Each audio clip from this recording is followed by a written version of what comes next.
50대에 이런 경험을 하게 될 줄은 몰랐어요. 그 사람을 만나기 전까지만 해도 난 그냥 평범한 50대 여성이었습니다. 남사스럽고 부끄럽기도 하지만 색다른 경험이라 여러분들께 들려드리고자 합니다. 이야기 시작 전 구독과 좋아요 꼭 눌러주세요.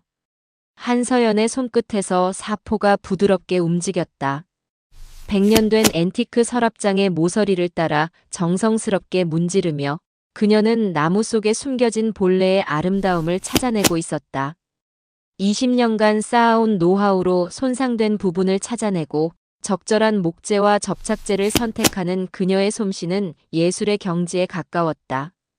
여보, 또 그 낡은 가구 만지작거리고 있어? 남편 정윤호의 목소리에 서연의 손이 잠시 멈췄다. 정장을 벗어 던지며 거실로 들어오는 그의 시선은 그녀의 작업대를 스치고 지나갔다. 내가 마치 존재하지 않는 것처럼. 이건 조선 후기 반다디예요. 원래 모습을 되찾으면 정말 아름다울 거예요. 서연이 조심스럽게 설명했지만 윤호는 이미 TV 리모컨을 집어들고 있었다. 그런 소박한 취미도 좋지만 현실적으로 생각해봐. 우리 나이에 뭘 그렇게 했어? 차라리 골프나 배우지 그래? 소박한 취미. 그 단어가 서연의 가슴에 비수처럼 꽂혔다. 20년 동안 들어온 말이었지만 여전히 아팠다. 그녀에게는 단순한 취미가 아니었다. 부서진 것들에게 새 생명을 불어넣는 일, 버려질 뻔한 것들의 가치를 되살려내는 일이었다. 변호사 사모님이 뭐하러 그런 일을 하냐고 사람들이 물어보면 뭐라고 답해야 할지 모르겠어. 윤호는 맥주를 따라 마시며 중얼거렸다. 그의 눈에는 그녀가 정성스럽게 복원한 수십 개의 작품들 대신 동료들의 시선과 사회적 체면만이 보였다. 서연은 더 이상 아무 말도 하지 않았다. 대신 작업실 구석에 놓인 부서진 앤티크 선반을 바라보았다. 한쪽 다리가 부러지고 칠이 벗겨진 채로 몇 달째 방치되어 있는 그 선반처럼 그녀의 마음도 조각조각 부서져 있었다. 이혼 후 작업실은 더욱 고요해졌다. 윤호가 없어도 달라진 건 없었다. 어차피 그는 그녀의 작업에 관심이 없었고 그녀의 꿈을 이해하려 하지도 않았다. 하지만 20년간 함께 살았던 흔적들이 사라지자 서연은 자신이 얼마나 공허한 삶을 살아왔는지 깨달았다. 언니, 이렇게 계속 틀어박혀 있으면 안 돼. 등산이라도 해봐. 활력 좀 찾아야지. 후배 미영이 찾아와 걱정스러운 표정으로 말했다. 작업실 안은 먼지가 쌓여 있었고 서연의 얼굴에는 생기가 없었다. 미영아, 난 이제 뭘 해도 소용없어. 다시 시작할 용기가 없어. 서연은 부서진 선반을 만지작거리며 중얼거렸다. 마치 자신의 모습을 보는 것 같았다. 한때는 아름다웠을 선반이 이제는 누구도 원하지 않는 폐품이 되어버린 것처럼 그녀도 이제는 누구에게도 필요 없는 존재가 된 것 같았다. 하지만 미영은 포기하지 않았다. 그냥 한 번만. 내가 다 알아봤어. 괜찮은 등산 모임이 있더라고. 서연은 고개를 저었지만 마음 한편으로는 변화에 대한 갈망이 꿈틀거리고 있었다. 부서진 가구도 적절한 손길만 있으면 다시 살아날 수 있는 것처럼 혹시 자신도. 그날 밤 서연은 오랫동안 부서진 선반을 바라보며 생각에 잠겼다. 복원이 불가능한 것은 없다. 시간과 정성, 그리고 올바른 방법만 있다면. 언니, 정말 안 나갈 거야? 미영의 끈질긴 설득에 결국 서연은 등산화 끈을 조이고 있었다. 수십 년 만에 신어보는 등산화는 어색하고 무거웠다. 거울 속의 자신도 낯설었다. 등산복을 입은 50대 초반의 여인, 그것도 혼자서. 북한산 둘레길이니까 부담스럽지 않을 거야. 사람들도 다 좋고. 미영의 말과 달리 서연의 발걸음은 무거웠다. 등산 모임 카페에서 만난 사람들은 대부분 서연보다 나이가 많았지만 모두 활기차고 건강해 보였다. 서연만 유독 어색하고 위축되어 보였다. 안녕하세요. 처음 오셨죠? 저는 산악 가이드를 맡고 있는 강민준입니다. 서연이 고개를 들자 40대 초반으로 보이는 남자가 손을 내밀고 있었다. 다부진 체격에 그을린 얼굴, 그리고 무엇보다 따뜻하면서도 차분한 눈빛이 인상적이었다. 한서연입니다. 서연은 조심스럽게 악수를 나누었다. 그의 손은 거칠었지만 안정감을 주었다. 나무를 다루는 자신의 손과 비슷한 느낌이었다. 등산로에 들어서자 서연의 숨이 가빠지기 시작했다. 평소 작업실에서만 지내던 몸이 산길을 감당하기에는 무리였다. 다른 사람들은 담소를 나누며 가볍게 올라가는데 서연만 뒤처지고 있었다. 괜찮으세요? 문득 옆에서 민준의 목소리가 들렸다. 그는 언제부터인가 서연의 보조를 맞춰 천천히 걷고 있었다. 죄송해요. 민폐만 끼치는 것 같아서. 천천히 가면 됩니다. 산은 도망가지 않아요. 그의 말에는 재촉이나 핀잔이 전혀 없었다. 오히려 진심 어린 배려가 담겨 있었다. 서연은 윤호가 평소 보여주던 차가운 반응과 비교하며 가슴 한편이 따뜻해지는 것을 느꼈다. 정상에 오를 때까지 민주는 서연에게 말을 걸지 않았다. 하지만 그의 존재감은 편안했다. 가끔 서연이 숨을 고를 때면 자연스럽게 함께 멈춰서서 경치를 바라보며 기다려주었다. 하산길, 비탈진 곳에서 서연이 발을 헛디뎠을 때였다. 조심하세요. 민준이 자연스럽게 그녀의 손을 잡아주었다. 그의 손은 따뜻하고 든든했다. 20년 결혼 생활 동안 윤호가 단 한 번도 보여주지 않았던 섬세한 배려였다. 힘들면 잠시 쉬었다 가세요. 무리하면 다칩니다. 그의 목소리는 나뭇결처럼 부드러웠다. 서연은 그 순간 마음 깊은 곳에서 무언가가 움트는 것을 느꼈다. 오랫동안 얼어있던 감정이 조금씩 녹아내리는 것 같았다.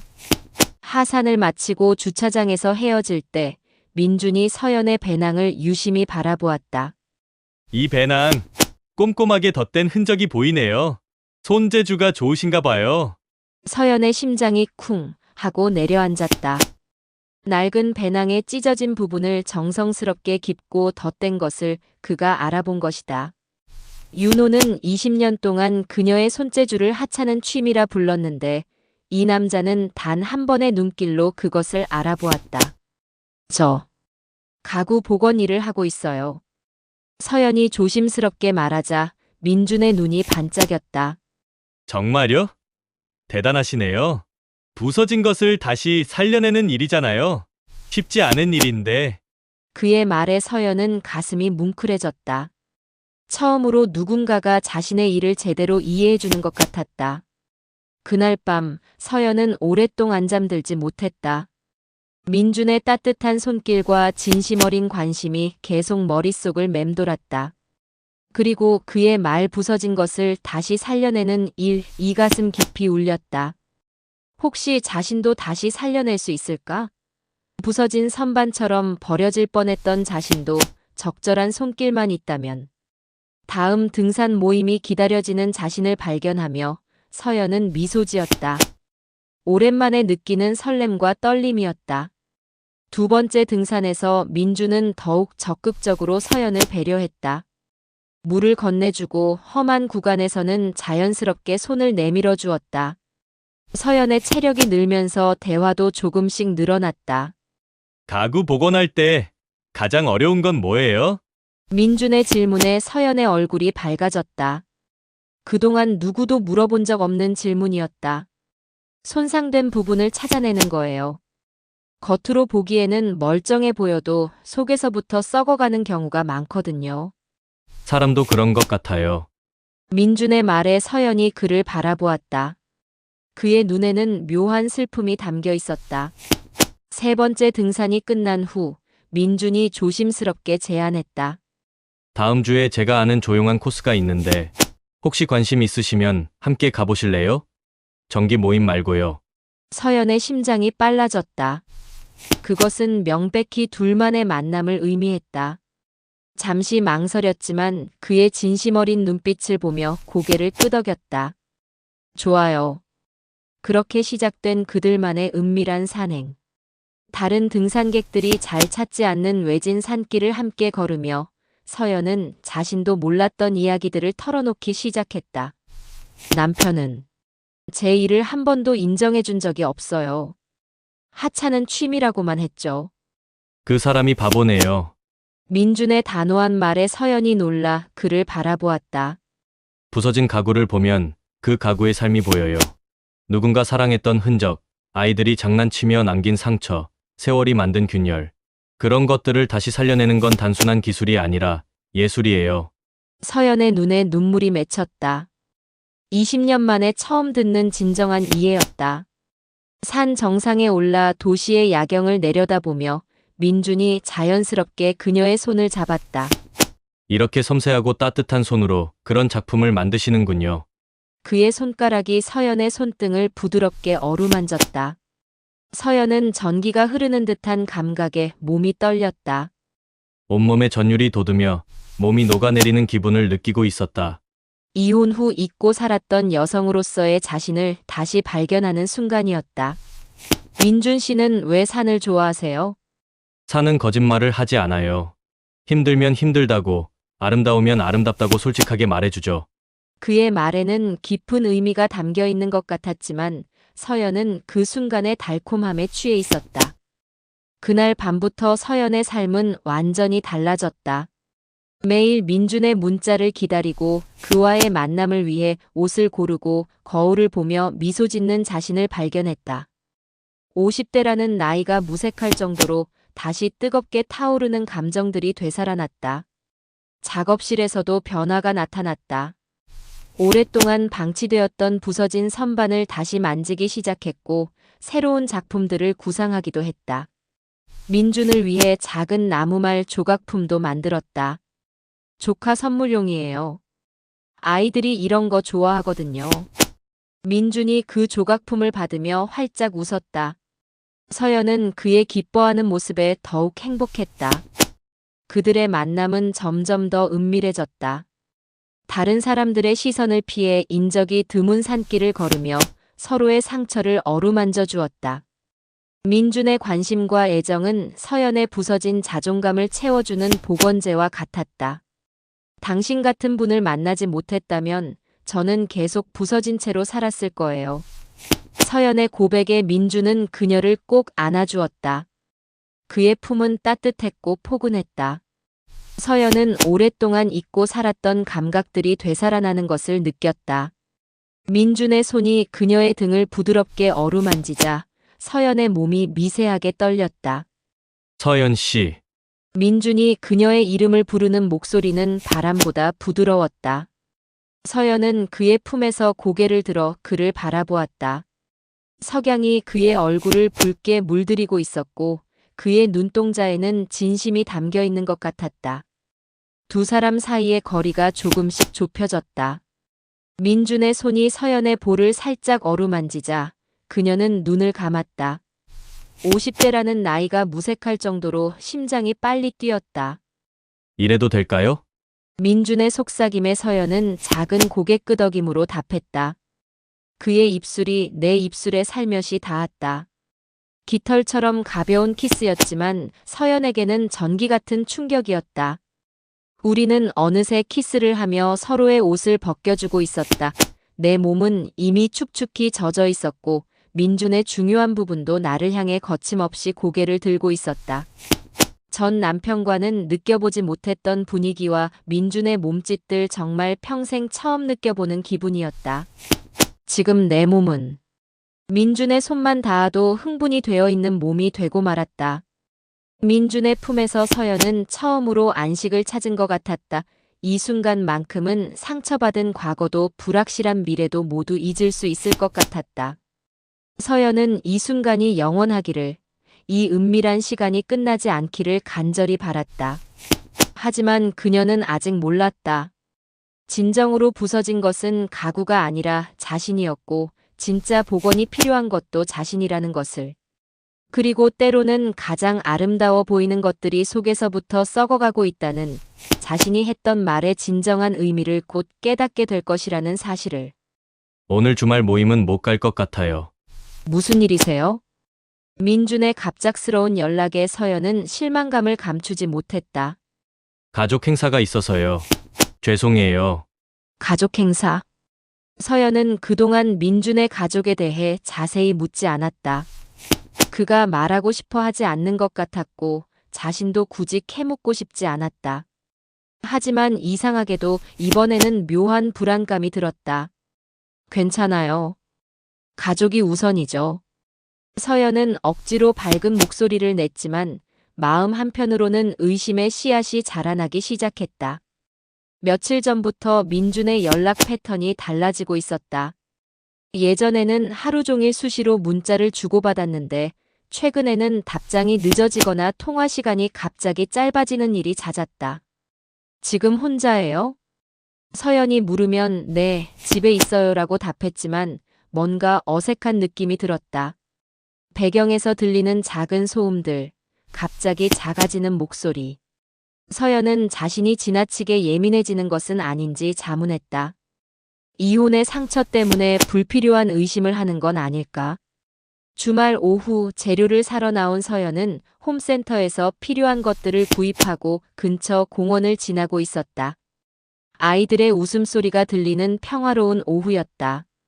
그때였다. 아빠, 이거 봐. 한 아이의 목소리에 서연이 무심코 고개를 돌렸다. 그리고 그녀의 세상이 멈춰버렸다. 벤치에 앉아있는 민준. 그 옆에는 30대 후반으로 보이는 여인이 다정하게 기대어 앉아 있었다.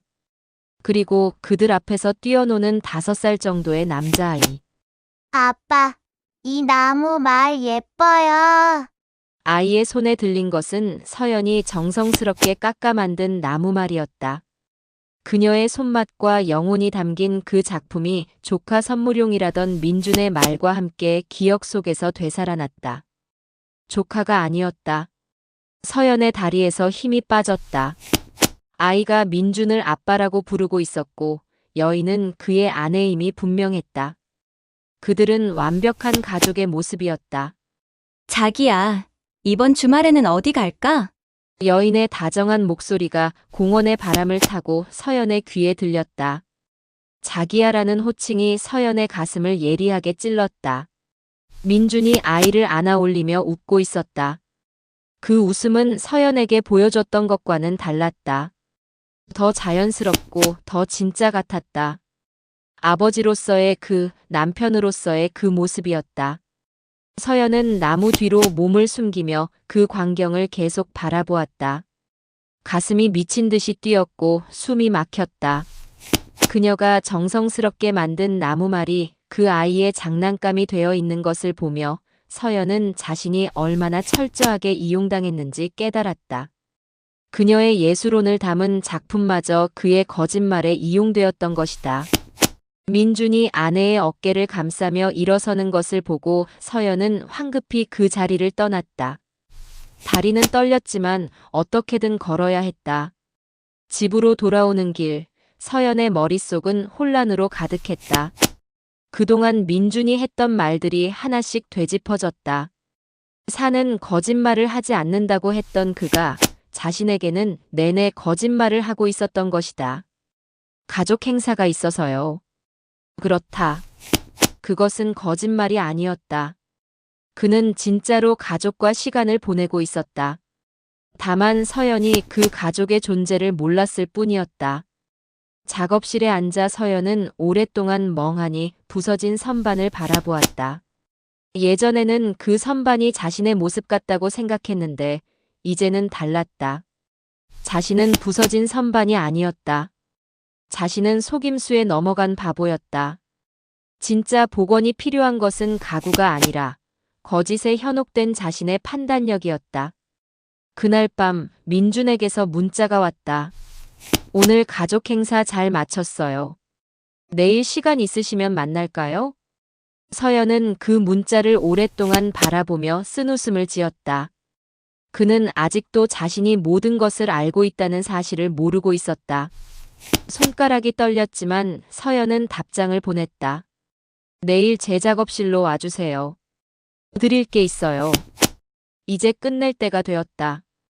민준이 작업실 문을 두드렸을 때 서연은 이미 모든 준비를 마친 상태였다.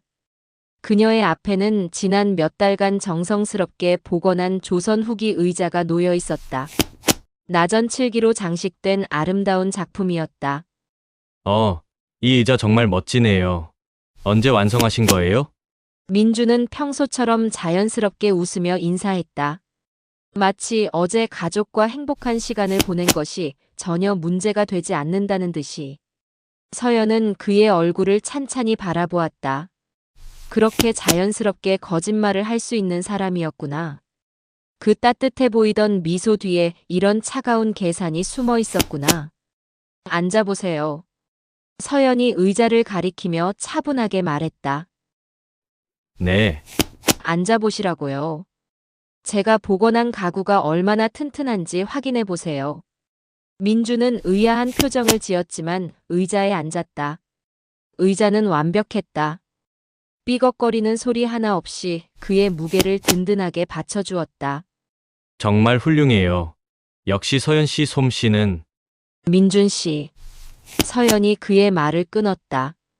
그녀의 목소리에는 평소와 다른 차가움이 깃들어 있었다. 민준 씨는 부서진 가구가 아니네요. 네? 무슨 말씀이세요? 그냥 처음부터 가짜였어요. 민준의 얼굴이 순간 굳어졌다. 서연은 그 변화를 놓치지 않았다. 어제 공원에서 봤어요. 민준 씨가 부인과 아드님과 함께 있는 걸요. 긴 침묵이 흘렀다. 민준의 얼굴에서 가면이 하나씩 벗겨지는 것 같았다. 그 따뜻했던 미소가 사라지고 당황과 죄책감이 교차하는 복잡한 표정이 드러났다. 서연 씨. 그건 제가 정성스럽게 깎아 만든 나무말도 보였어요. 조카 선물이라고 하셨죠? 그런데 그 아이가 민준 씨를 아빠라고 부르더라고요. 서연은 의자 맞은편에 앉으며 계속 말했다. 20년간 남편에게 무시당하며 살다가 처음으로 저를 이해해주고 인정해주는 사람을 만났다고 생각했어요. 50이 넘은 나이에 다시 설레고 다시 사랑할 수 있다고 믿었고요. 서연 씨. 하지만 민준 씨에게 저는 뭐였을까요? 심심풀이? 아니면 잠자리 상대? 민준이 고개를 들어 그녀를 바라보려 했지만 서연의 시선은 너무나 차가웠다. 죄송합니다. 정말 죄송해요. 죄송하다고요? 서연이 쓸쓸하게 웃었다. 저는 20년 동안 가구를 복원해왔어요. 부서진 것들을 다시 살려내는 일이죠. 그 과정에서 배운 게 있어요. 진짜 복원이 가능한 것과 그렇지 않은 것을 구분하는 법을요. 그녀는 천천히 일어나서 의자 뒤로 걸어갔다. 부서진 가구는 고칠 수 있어요. 시간과 정성만 있으면요. 하지만 처음부터 가짜인 건 어떻게 할 수가 없어요. 가짜를 진짜로 만들 수는 없거든요. 민준이 입을 열려 했지만 서연이 손을 들어 제지했다. 변명은 듣고 싶지 않아요. 민준 씨가 가정이 있다는 걸 처음부터 말했다면 아마 저는 이렇게 상처받지 않았을 거예요. 하지만 민준 씨는 저를 속였어요. 그녀는 의자의 등받이에 손을 얹었다. 이 의자가 제가 지금까지 만든 가장 완벽한 작품이에요. 그리고 이제 민준 씨께 드릴게요. 서연 씨. 제가 가져가세요. 그리고 부인과 아드님께 말해주세요. 이 의자를 복원한 사람이 민준 씨 덕분에 자신의 진짜 가치를 깨달았다고요. 민준이 당황하며 일어섰다. 서연 씨. 저는 정말로 당신을 사랑한다고요? 서연의 목소리가 차갑게 울렸다. 사랑하는 사람에게는 거짓말을 하지 않아요. 민준 씨가 저에게 한 건 사랑이 아니라 이용이었어요. 민준이 그녀에게 다가가려 하자 서연은 단호하게 돌아섰다. 이제 가세요. 그리고 다신 제 앞에 나타나지 마세요. 민준은 한참을 망설이다가 결국 작업실을 나갔다. 문이 닫히는 소리가 들리자 서연은 깊은 숨을 내쉬었다. 홀로 남은 작업실에서 서연은 구석에 방치되어 있던 부서진 앤티크 선반을 바라보았다. 이제 그 선반이 자신 같다는 생각은 들지 않았다. 그 선반은 단지 부서진 가구일 뿐이었다. 하지만 자신은 달랐다. 자신은 속임수에 넘어갔지만 그것을 깨달을 수 있는 지혜가 있었고 잘못된 관계를 정리할 용기도 있었다. 서연은 연장통에서 사포를 꺼냈다. 그리고 오랫동안 방치되었던 선반에 다가가 조심스럽게 손을 대었다. 이제 진짜 복원을 시작할 때가 되었다. 남의 인정이나 사랑에 의존하지 않는 오직 자신의 손과 의지로만 이루어내는 진짜 복원을. 가장 중요한 것은 자신의 손으로 가치를 창조하는 일이었다. 그리고 가장 완벽한 작품은 바로 자기 자신임을 이제야 깨달았다. 서연은 미소 지었다. 진짜 서연의 복원이 이제 시작될 것이었다. 서연은 결국 가장 아름다운 복원 작품이 바로 자기 자신임을 깨닫게 됩니다. 타인의 사랑이나 인정에 의존하지 않고 오직 자신의 손과 의지로 삶을 재건해 나가는 성숙한 여성의 모습으로 말이다. 오늘 이야기 어떠셨나요? 여러분의 의견을 댓글로 남겨주세요. 그리고 구독, 좋아요, 알림 설정 잊지 마시고요. 끝까지 봐주셔서 감사합니다.